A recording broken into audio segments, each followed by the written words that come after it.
Eu quero começar falando hoje, André Rodrigues, sobre das grandes questões humanas, assim, cara, sabe? Shakespeare já escreveu sobre isso, todos os russos, os craques, Tolstói, Dostoiévski, todo o grande pensador, e até mesmo a pessoa mais chinfrim, mais ralé, cara, mais aquele que chama o Lula de Nine e vai dormir na porta de quartel, até esse tipo de gente, cara, passa por alguma questão que é norteada, cuja essência é o arrependimento, cara.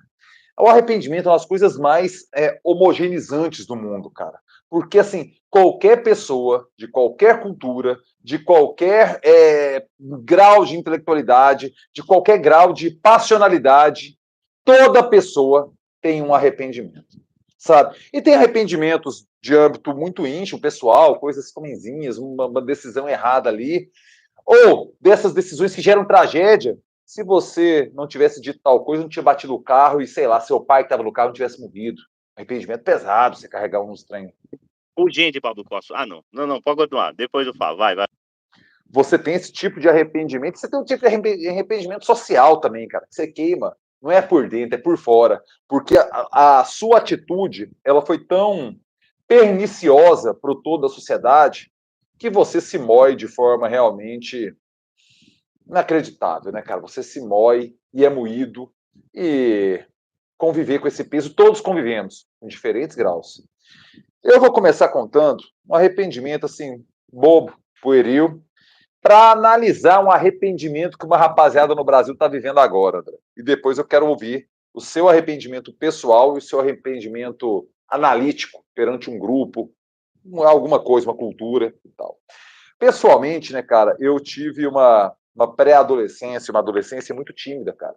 Na escola técnica, na adolescência, eu começo a me soltar para a fala e tal, mas é na faculdade que eu fecho um processo de realmente muito mais convicção, certezas tal. Ou seja, um processo que se inicia ali nos 12, 13 e chega até o início da idade adulta, cara, ali com uns 20, por exemplo, é um momento de uma timidez que eu fui ganhando capacidade de conversar, de colocar, de me expressar melhor, passo a passo, ano após ano. Eu fico imaginando, cara, o tanto de circunstância. Eu tô falando que a conversa é pueril, né, cara? Circunstâncias sexuais que eu perdi nesse período, de seja o beijinho juvenil, que seja já algo mais adulto, pela simples vergonha e incapacidade de falar, cara, eu tô afim, cara, o sinal é esse, é isso. Eu tenho certeza que todo ser humano se arrepende de algo nesse sentido na vida. Mas eu tenho um arrependimento também desse hábito assim que já traz um peso, sabe? Uma decisão equivocada em que eu bati o carro da família, André Rodrigues. E uma burrice, sabe? Eu estava na. Era um domingo à noite, certo? Eu estava na faculdade de jornalismo ainda. E era um domingo, tinha acabado o futebol umas 5, 6 da tarde. Eu falei, não, Lígia, eu te levo em casa. Eu não tinha carro, nem trabalhava, né, nessa época. Ou se trabalhava, era estagiário e ganhava pouquíssimo. Nem lembro se qual circunstância, acho que nem trabalhava. Nem tinha começado a interativo. Provavelmente ano de 1999. Vou levar a Lígia em casa, cara, e o prédio que a minha avó morava e eu morava com ela, você tinha que pegar uma pequena contramão na Independência, assim, para entrar na garagem, cara, coisa de 5 metros, assim. Você entra e entra, entendeu? Para não ter que dar a volta lá no sinal, tal, não sei o que, não sei o que. Todo mundo do prédio fazia, nós fazíamos. Aquele negócio, todo mundo fazia um trem errado, mas todo mundo fazia. Nesse dia, cara, eu já tava meio querendo, assim, cara, vou dar uma voltinha ali naquele retorno, não custa nada, é pegar essa contramãozinha aqui e tal, não sei o quê. Nesse domingo à noite eu bati o gol quadrado da minha família de frente um Chevette, cara, tá? Eu não vi o carro vindo. Eu não vi. Eu não tinha bebido, tudo certo, mas o erro meu, que eu peguei a contramão e vi um Chevette de frente. Só que foi uma batida só bem material, não tem nada físico, né, tal. Nossa, desculpa. Falei, rapaz, por que eu me meti nessa, cara? Por que eu dei a voltinha ali, cara, tal? Claro, aquilo gerou um prejuízo financeiro, gerou um trauma familiar, que eu fiquei sem dirigir o carro da família por muito tempo, e gerou um problema, uma vergonha familiar ali que eu carrego. Nada dramático, mas gerou. Em relação a constrangimentos públicos, cara, eu acho que não tem nenhum segmento social no Brasil hoje mais envergonhado que um lavajatista, que um apoiador de Sérgio Moro, que um apoiador de Dallagnol. Essa rapaziada, cara, sabe, olha para trás e deve pensar assim, onde é que eu tava com a cabeça? Que eu vi dois caras tão desqualificados quanto esses, cara, como possibilidade de salvação moral de um país.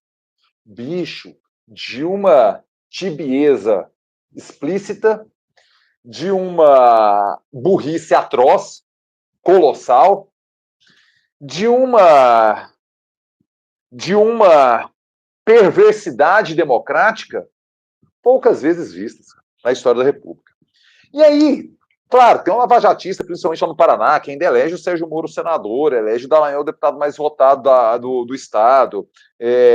Existe um orgulho paranaense da tal República de Curitiba, até porque o Paraná era um estado muito escanteado na lógica nacional, na lógica regional, melhor dizendo, pelo Rio Grande do Sul. O Paraná nunca se impôs de verdade perante o poderio da região sul do país, perante o que Porto Alegre, o interior, São Borja, o que São Borja é para a história do Brasil, entendeu? O que São Borja é para a história do Brasil. O lavajatista, cara, hoje, desculpe a escatologia, mas eu só consigo pensar nessa metáfora agora. O lavajatista hoje, André, é tipo o cara que solta um peido na sala, cara, a sala toda fechada assim, cara, e todo mundo meio que saca que foi ele, assim. E o mau cheiro começa a pesar, assim, saca? O mau cheiro pesando, pesando, aquele incômodo, cara. E o cara finge que não é ele. Tipo, 3 horas depois, a sala não tem a ventilação, continua fedendo ainda, e o cara finge que não é ele, sabe? O lavajatista é esse cara que peidou, velho. Peidou no Brasil. O cheiro, o miasma do fascismo saiu do cu de um lavajatista, velho. Alguns ainda se orgulham desse peido. Peidei mesmo, aqui, ó, tá, vocês estão aqui sentindo esse miasma do fascismo aí, né? Tudo é por minha causa mesmo. Outros fingem que não são com ele. Tá lá. É aquele cara que peida, fingindo que não foi ele que peidou. Eu imagino o arrependimento de um lavajatista que não seja um peidorreiro moral. Eu queria saber os seus arrependimentos, André Rodrigues. Opa, Pablo Costa, meus arrependimentos são muitos, viu? Eu tenho alguns. Por exemplo, eu tenho vários arrependimentos nas discussões comezinhas que tenho com meus pares da vida, né? Com meus amigos e tal. Eu detesto Pablo Costa, até porque eu tenho pavio curto, então eu detesto destratar alguém, eu detesto levantar a voz para alguém.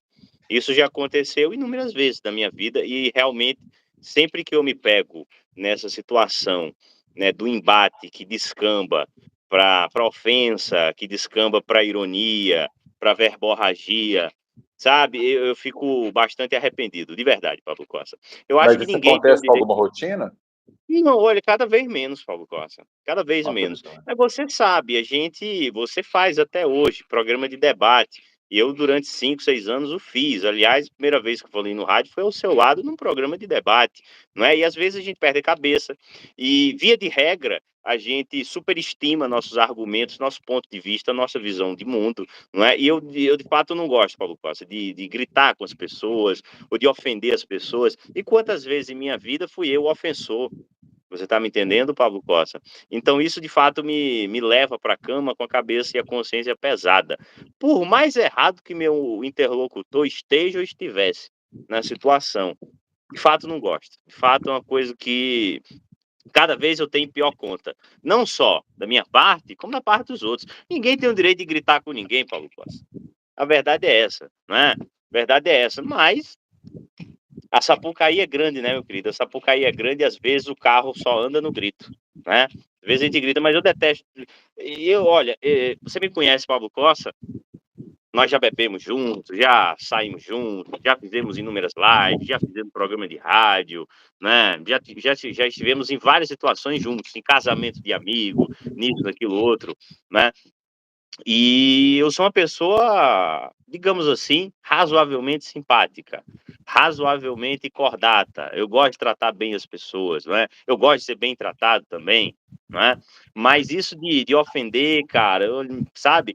E a gente vive no mundo da ofensa, né, cara? O mundo nunca produziu tanta ofensa como como o tempo que nós vivemos, né? Como no tempo que nós vivemos. Você abre qualquer notícia de Instagram, qualquer notícia de Instagram, cara. Tem alguém xingando alguém pelo motivo mais fútil, banal, estúpido. Cara, o Tem alguém. comentário, como é que o cara solta tão fácil aquelas ideias em comentário, né? Assim, como que o comentário Cara, virou esse vale tudo?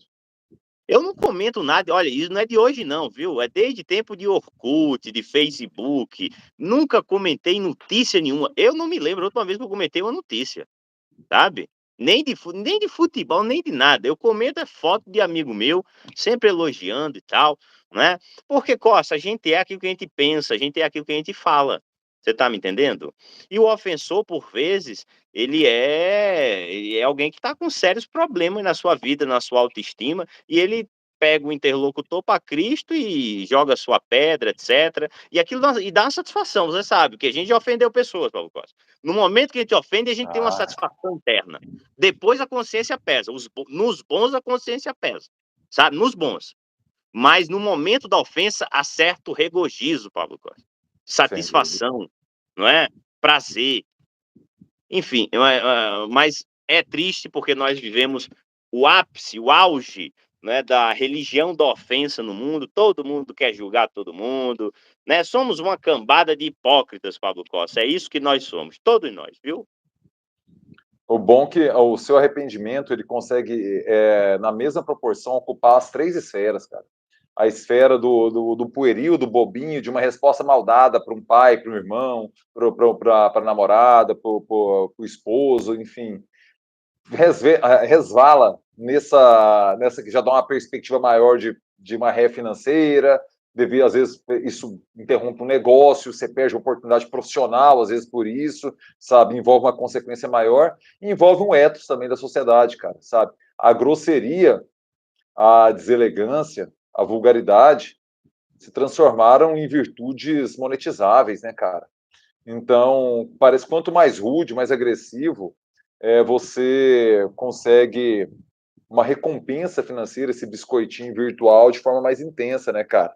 E dá Claro. para você pegar a ofensa de qualquer perspectiva, que seja nadar numa piscina, numa banheira de Nutella, tal qual o Neto fez lá, ou então fazer uma live golpista xingando o ministro do Supremo Tribunal Federal. É evidente que um envolve crime, o outro envolve só uma tosqueira, nonsense agressiva. Mas a lógica do humor tipo Jackass, ele já aponta um ethos. Ele já mostra algo. Cara, isso não é pra rir assim não, cara. Sabe, assim, porra, isso aí tá meio errado, cara. Sabe, não, é um humor que deveria ter algum tipo de limite, cara. E é o papo mais paia de todos. Ah, qual o limite do humor e tal. Mas você conseguiu, nos três arrependimentos, sintetizar as três características de arrependimento que podem encaixar em qualquer esfera. Agora, você conseguiria particularizar um grupo, uma torcida, um povo, uma etnia, uma cidade que tenha passado por uma vergonha, tenha cometido um vacilo, que gere um arrependimento profundo naquele grupo, naqueles cidadãos, naquela parcela da sociedade, sei lá. Ô Costa, a gente tem um exemplo clássico da Alemanha nazista, não é? Porque no pós-guerra o povo alemão atravessou décadas. Isso durou. Eu certa vez li uma crônica de um escritor alemão, o Günter Grass, autor de O Tambor, um cara que, se não me engano, foi Nobel de Literatura. E ele dizia o seguinte: olha, o alemão só foi recuperar seu sentimento de pertencimento àquela nação e tal, começou a recuperar em 54, na Copa do Mundo. Por isso que futebol não é só futebol, não são apenas 11 homens correndo atrás de uma bola. Envolve muita coisa, não é? E em 54 a Alemanha começa a recuperar sua autoestima, seu sentimento de pertencimento e tal, porque o que os alemães passaram de 1945, por pelo menos 2 décadas, até os anos 60 e tal, foi uma coisa realmente assim, muito hedionda, muito pesada, não é? Uma chaga que até hoje, de certa forma, está aberta, né? Eles mandaram mais de 6 milhões de pessoas, Pablo Costa, para a morte mais atroz que nós tivemos conhecimento dentro de uma guerra, né, cara? Né? Os campos de concentração são cicatrizes que até hoje permanecem abertas no povo alemão, na história da Alemanha. Isso não tem nem 100 anos, Pablo Costa. Não tem 100 anos, Pablo Costa, né? Então a gente tem esse exemplo da Alemanha no pós-nazismo, um trabalho assim muito profundo que a sociedade alemã fez, que a educação alemã promoveu para tentar de alguma maneira conscientizar os alunos, conscientizar as crianças que naquele momento estavam debutando na vida para o que foi aquela chaga, etc., aquele acontecimento. A gente tem esse exemplo da Alemanha. E se a gente escavar aqui, encontraremos outros tantos exemplos, né, de povos, né, de homens que se arrependeram profundamente de seus atos e ações. Me ocorre agora talvez o maior arrependimento de todos os tempos. Outro dia falamos sobre isso, o arrependimento de Judas o Iscariotes, né, cara?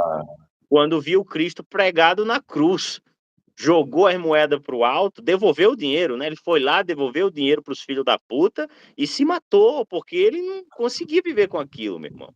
Né? Eu repito, cara, eu acho que Judas testemunhou o passo a passo do Cristo. Ele testemunhou toda a caminhada do Cristo, a caminhada dos milagres, a multiplicação dos pães e peixes, ele testemunhou a água em vinho, ele testemunhou tudo, né, cara? E o que ele não testemunhou, ele ouviu. Ao passo que eu acho que ele acreditava que o homem ia saltar da cruz, viu? Ressuscitou. Mas quando ressuscitou, Judas já tinha partido dessa por uma pior. No entanto, esse também é um clássico um clássico do arrependimento humano, né? O que aconteceu com Judas o Iscariotes. É uma decisão, né? É o caminho, né, que fala, a única decisão que realmente importa, né? Sabe? O resto, nenhuma decisão é tão importante. A única grande questão moral, né, é a decisão capital. Seria a decisão capital. Bora dar uma boa noite aqui para a rapaziada, muita gente pintando. Queria pedir para todas e todos que estão pintando aqui pela live pela primeira vez. Primeiro, que se inscrevam no canal, evidentemente. Segundo, que vão deixando aquele like esperto, joinha. Muito obrigado pela presença, pela companhia de todas e todos. É um prazer, uma honra contar com vocês por aqui, novatos, uma galera aqui. Hoje é aquele dia que furou a bolha, André. Hoje é aquele dia que tem